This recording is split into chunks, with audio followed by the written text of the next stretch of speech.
I will not go through a lengthy protocol because of the time, but there are some few people that we need to recognize. Let me sincerely appreciate our president being represented by the Minister of Defense. Let me appreciate the chairman of this occasion, our daddy, Chief Olusegun Obasanjo.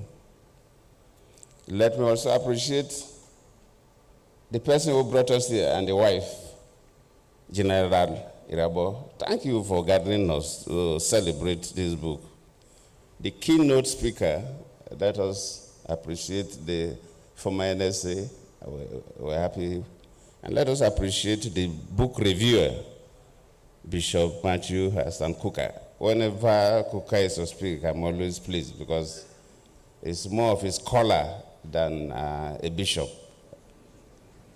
I have to thank all of you who are here, serving ministers, former ministers, serving governors, deputy governors, and former governors, serving members of the National Assembly and former members of the National Assembly. But let me really appreciate traditional institutions led by the Sultan of Sokoto and other traditional leaders are here with us. Distinguished ladies and gentlemen, I will not take much of your time because we've listened to eloquent speakers. We've listened to the chairman, we've listened to the book reviewer, we've listened to the former NSA. So I don't really have much to add. But let me first appreciate the man, Irabo, General Irabo. He's really a fine officer. And he's somebody who, the little I know, doesn't play politics with military. After leaving office, when I was in office, I thought that the military services don't play unnecessary politics. Well, we know there is politics everywhere, but they play the politics of within the army, not the kind of politics we play. But after leaving office, I realized that quite a number of professionals in the security services play dirty politics. But General Rabo is one person that does not get into that. White is white, black is black. Thank you, you're a gift to this country. And the title of the book is quite interesting. Scars and the Boko Haram conundrum. It is interesting because, you know, when I was in office, and one of the major scars on my government, and it would be on my face, and like Bishop Cook has said, no plastic or cosmetic surgeon can remove it, is the issue of the Chibok girls.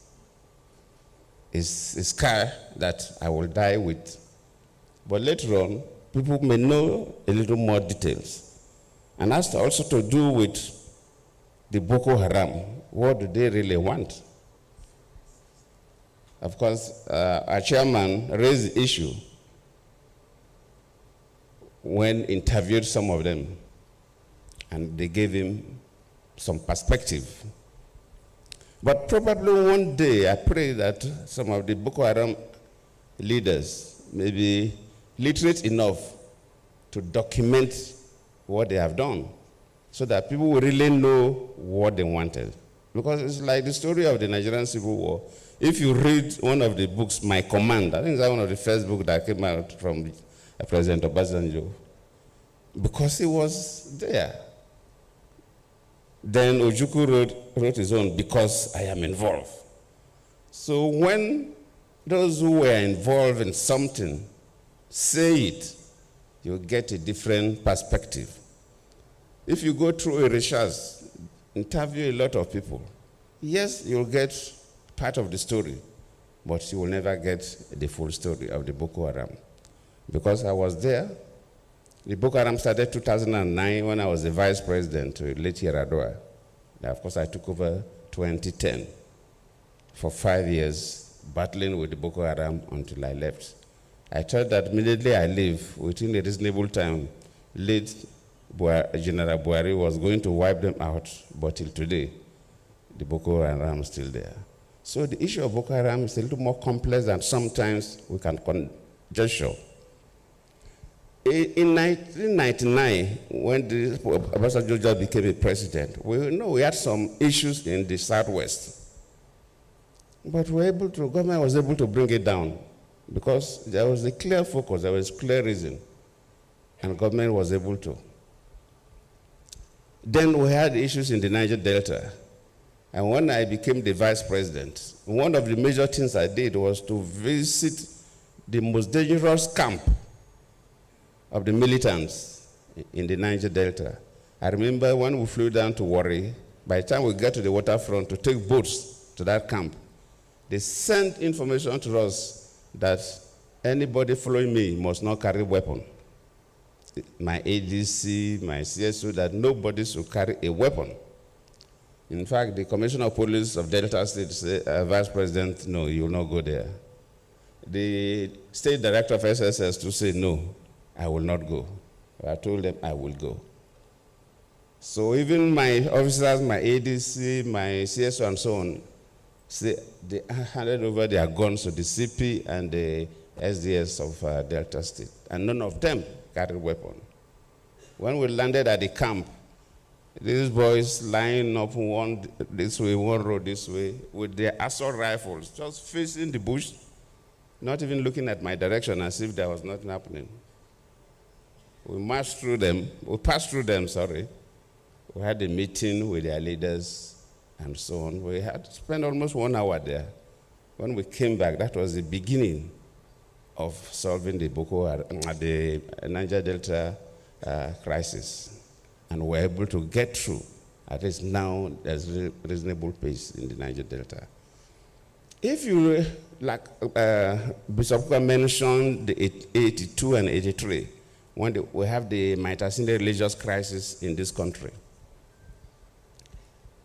From research, the Maitasine religious crisis, when some of them were arrested and analyzed and interviewed, they came from parts of the Sahel area within Nigeria and outside Nigeria, where we had major drought within that period, and the river pest disease that wiped out so many cattle. And so many young people from these areas migrated to the cities, Maiduguri and others, and they had no skills and nothing to do.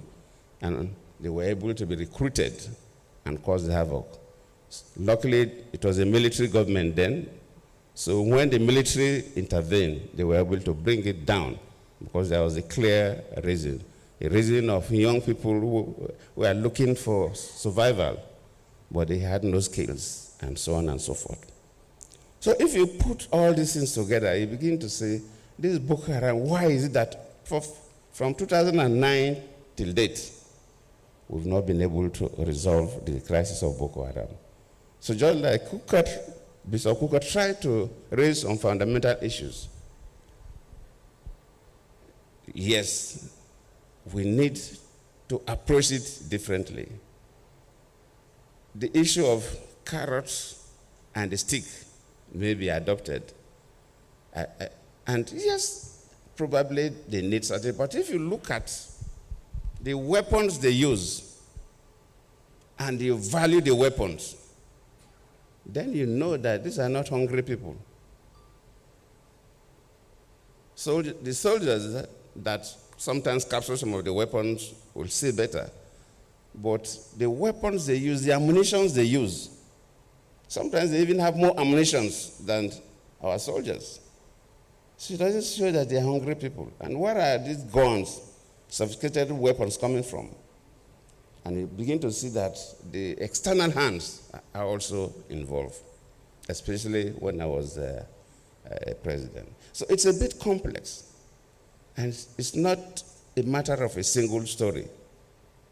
But I believe as a nation, we have to look at the concept of Boko Haram and approach it differently from. I always appreciate people who clearly document events so that maybe sometimes when we write our own, we'll borrow from the documentation. And I believe that all the military officers who were involved in this Boko Haram saga should be able to give us information about what the Boko Haram stood for.